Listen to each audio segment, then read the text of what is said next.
Hi, welcome to a new tutorial. In this tutorial I'm going to show you how to create the geometry for a Cyclone Separator and split it so we can later use it for the Hex Block Mesher.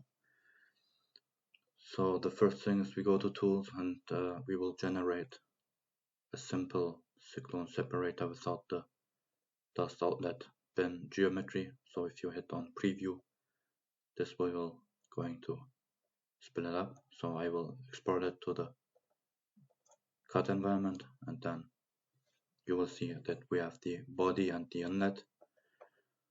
So the first task is to merge these.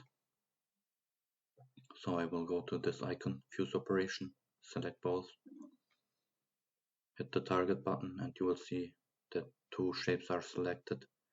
And I will hit unify same domain and hit apply. Unify same domain will merge faces that lie on the same plane. So if I hit key E, this is our shape. Now the next thing is we need to slice this geometry up. So in the end we will have subsolids that consist of 6 faces. So I will start by splitting up the inlet. So the tool we will use extensively is this cut with surface tool. If I activate that, I need to select the target and hit the target button, and you will see targets will change its count. And the next thing is I need to select the face. So I will select the cylindrical shape, hit on this cutter icon, and you will see the amount of cutters will change. Currently we have 1. You can extend cutter shapes. This is what we will do, and currently you can also unite into a comp solid or a shell. If you cut a solid or comp solid, it will turn these into a comp solid, and if you have a face or shell, it will stitch it back into a shell. So if I hit apply, you will see I have currently 1 total shape, and if I hit this, I will have 2 shapes. So the reason why I first merged inlet and the body and then cut it again is because of previously the inlet was going into the body, and now I have the cut right at the interface. So the next thing is that we need to cut this cyclone body. So I will hit this icon, and if I select this grid on surface, this tool is activated. So if I hover over faces, you will see that the preview of the grid will be shown. So if I select on this, you will see that the grid is created, but it's too dense, the spacing. So I will change to another value, and I will create the cutter shapes right on this grid. So the next thing is activate solid shape selection, and then I will hit on this icon, project to grid, and each of the edges that the shape contains will be projected to the grid, so I can use these as reference edges. So after this, I can basically start drawing on the shape.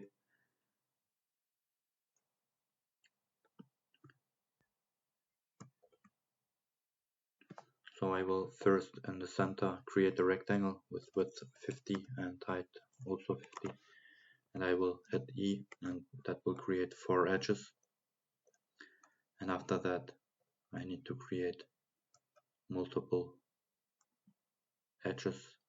Now if you see the blue dot snapping on the circle, this means I have a snap point. So I will hit Q, key Q, and then left click, and that will right snap on this. So here's one, and then hit key R. So I can basically draw my edges. Let me do that quickly. And sometimes you don't have on circles, like here is one snap point, and this is because of the settings. If you go to the snap settings, it will divide each circle into 90-degree steps, and I think that this circle or arc starts somewhere right here and goes to there, and the 90 degrees will correspond to this. But I have this angle reference. The angle reference will be to the local X grid, so this red line over here will be the X coordinate axis. So if I want like 45 degrees based on this axis, I can hit A, and then it's going to 225. So also you can see on this arc right where the angle edit is, which reference edges taken. So I will hover over this edge and then click X, and that will lock in the edge. So hit R, and then I will repeat that. Angle 170, lock in, hit X.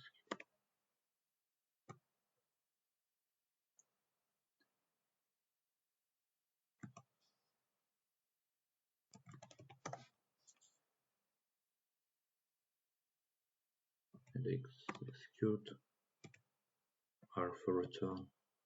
Do the same. Here I have my snap point, and lastly I need one here. So one snap point over there, and do not forget to cut this.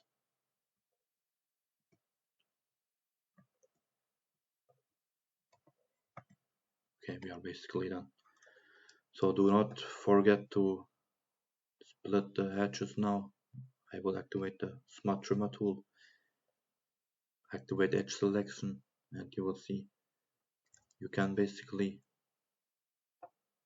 cut edges now. I will activate split only, so I will keep these. So if I move over an edge, you see green orange highlighting and the red one. So the orange will be the edge that I will split, and I will keep the rest. Same here, same here, same here. So if you see an orange highlighted edge without the red highlighted section, that means we have a standalone edge right now.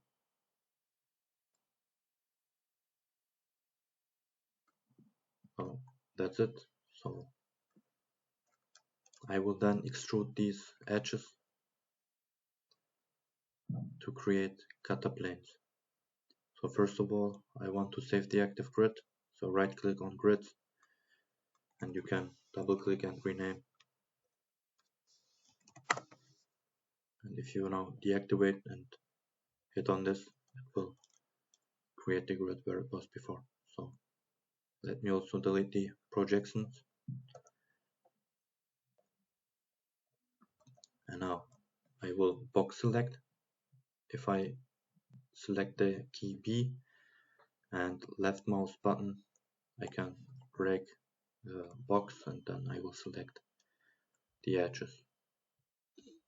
Click on this extrusion tool. Do not forget to set the targets. So I have 20 profiles, and then arrow will appear. So an edge does not have a direction, so the directed arrow will appear automatically. If you want to change the direction, you can click on any edge to select the reference and then hit on this arrow over here in the icon, and that will change the direction of the arrow.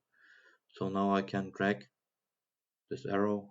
Also I can hit L for the edit. Then I could basically also edit the value, and after hitting key E, you will see that now from the edges we create these planes. So in the object tree I can select all of these, right click, and I can create either a compound or create a group. I will create a group and call this kata 1. I can then toggle the view. If I select the shape and I go to color settings, I can change the transparency. Same for this. I can select a group and change the transparency.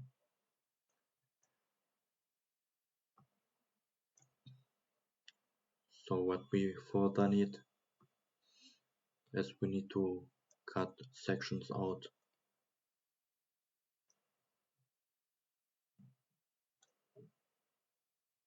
If you activate edge selection and hit an X and then hit that extraction button, you will see we extracted subshapes from the geometry.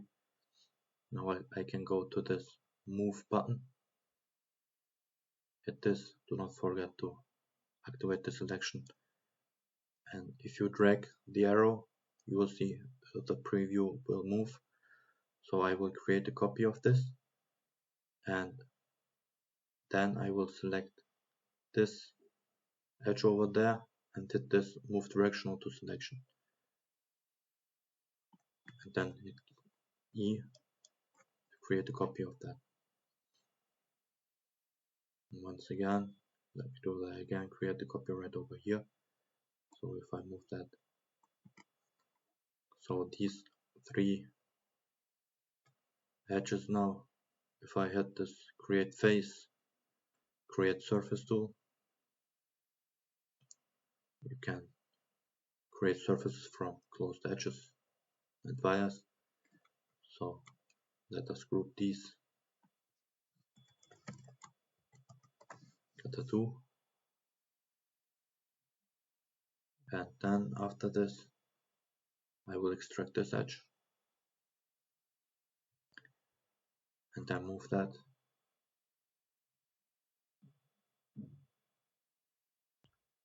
Right over here, hit create copy. Once again, move over here, create copy, exit the tool, and I will scale this now. Do not forget to hit the target button, do something like 0.4. When I hit apply, I see in the preview, if I hit key E, it will scale it. So we need to create the kata plane from this, so I will select the loft tool, and I can now select these, and these will be selected in this order also. So I don't want to create a solid body, so I will uncheck this and I will create flat steps, so it will be flat. Hit key E, and this will be our last kata.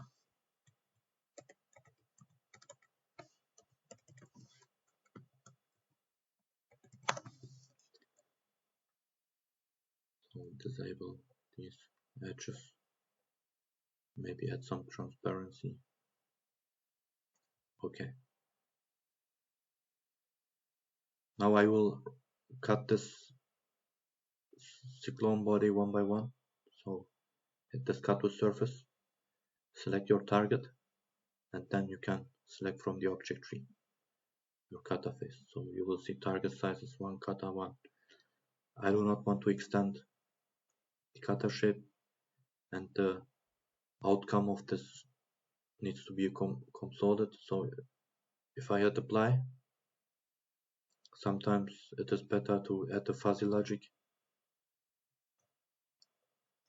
So hit apply, execute, and you will see if I remove the kata shape, you will see that we created a solid that consists of a jacket of two solids.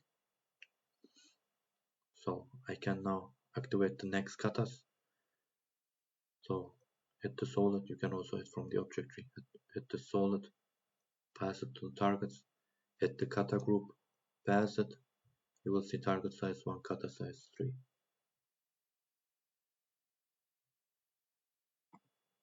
Same game, hit execute.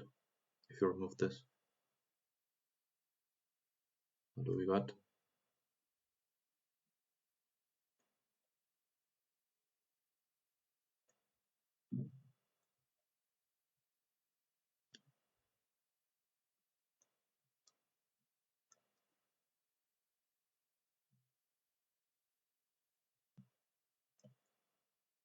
So I should have 1 here, 2, 3, 4, 5, 6, 7 solids, which I have.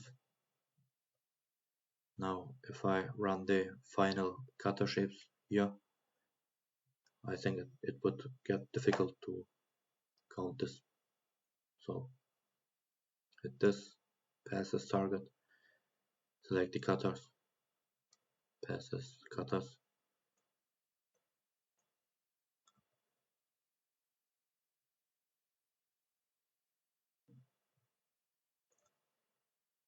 So maybe we need to increase this. Hit execute, exit the tool. What do we got here? So we have now 72 solid shapes, and